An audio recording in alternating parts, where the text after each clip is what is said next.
Assalamualaikum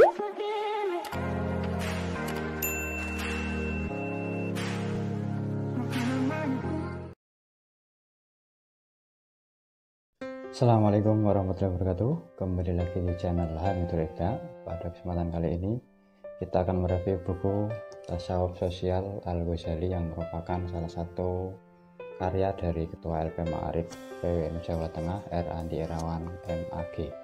Kita langsung ke biodata dan fisik buku ya. Judulnya sendiri Tasawuf Sosial Al-Ghazali. Penulisnya adalah R. Andi Irawan MAG, cetakan pertama 2019, dan ini diterbitkan CV Asma Pustaka, penerbit milik LP Ma'arif PWNU Jawa Tengah. Tebalnya 14 x 21 cm dan halamannya sekitar 200 halaman. Kertasnya buku-cover ya seperti ini, dan covernya seperti ini. Tulisannya ini emboss, di belakang juga ada endorse dari Ketua Tanfidiah PWNU Jawa Tengah yaitu Dr. Andes Muhammad Muzamil dan Wakil Ketua PWNU Jawa Tengah Dr. Hasyim Muhammad yang juga dosen Pascasarjana UIN Wali Songo Semarang. Buku ini berisi 5 bab, jadi di depan juga ada prakata dari penerbit dan prakata dari penulis, dan pada bab 1 yaitu melacak tasawuf Al-Ghazali, bab kedua biografi singkat Al-Ghazali, bab ketiga wacana tasawuf sosial, bab keempat konsep tasawuf Al-Ghazali yang menjelaskan tentang mukhalatah dan al-kasab wal ma'asi, dan bab kelima kontekstualisasi tasawuf Al-Ghazali, tasawuf sosial Al-Ghazali di era revolusi industri 4.0 dan society 5.0. Jadi kalau kita baca secara sekilas, memang pemikiran Al-Ghazali itu banyak ya, tidak hanya soal tasawuf tapi juga filsafat, ilmu agama dan lain sebagainya. Misalnya di bidang ilmu agama kita tentu mengenal beberapa karya ya, yang terkenal salah satunya adalah Mishkat Al-Anwar ya.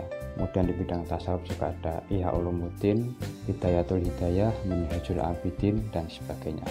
Kemudian di bidang filsafat juga ada Tahafut Al-Falasifah maupun Maqasidul Falasifah dan lain sebagainya.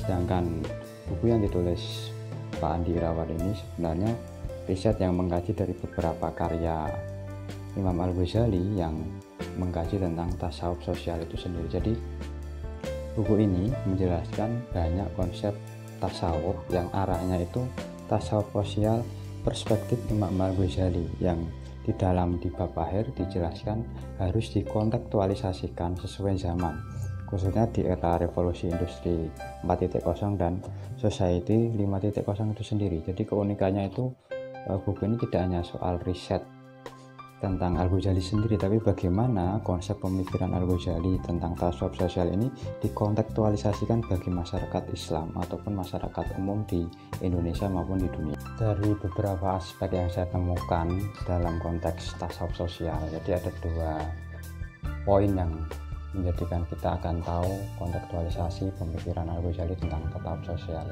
Pertama adalah konsep mukhalatah atau bermasyarakat. Jadi di dalam buku ini konsep mukhalatah itu didasarkan pada konsep aktivisme dan sistem pergaulan sosial yang didasarkan pada nilai-nilai etika, keselamatan agama, cinta, moderatisme yang menyelamatkan, produktif dan terkontrol. Artinya bermasyarakat dalam konteks ini tidak hanya bermasyarakat secara sosial ataupun dalam teori sosiologi ya, tetapi bagi Al-Ghazali sendiri dengan konsep mukhalatah ini yang dibahasakan penulis sebagai bagian dari tasawuf sosial itu memang harusnya mengacu pada aspek-aspek tadi ya, cinta, pergaulan, menyelamatkan, terkontrol dan sebagainya tadi. Jadi menariknya itu di sini.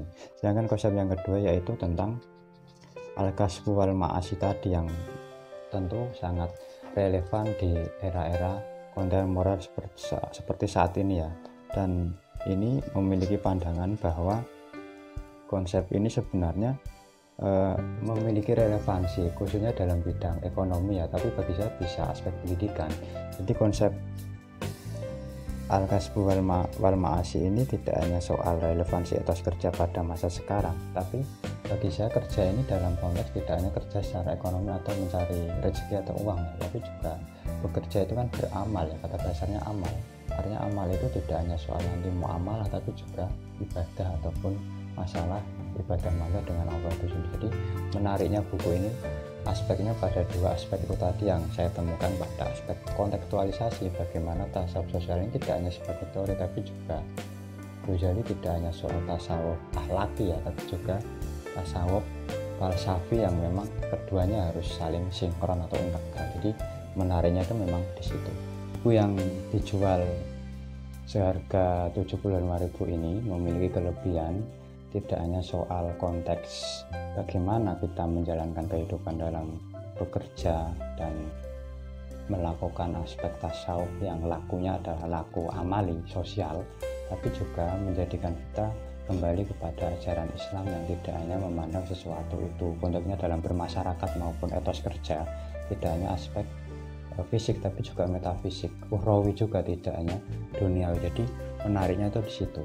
Untuk kekurangannya karena memang buku ini tidak ada gambar, mungkin bagi pembaca yang tidak suka kurang nyaman ya, tapi bagi saya sah-sah saja atau biasa-biasa saja. Dan covernya menurut saya sangat menarik, harganya juga terjangkau, kertasnya book paper dan ini juga emboss, jadi menariknya itu di situ.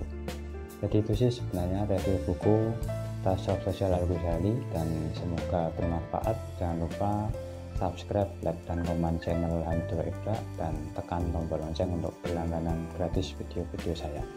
Kurang lebihnya mohon maaf, saya akhiri. Assalamualaikum warahmatullahi wabarakatuh. Salam literasi.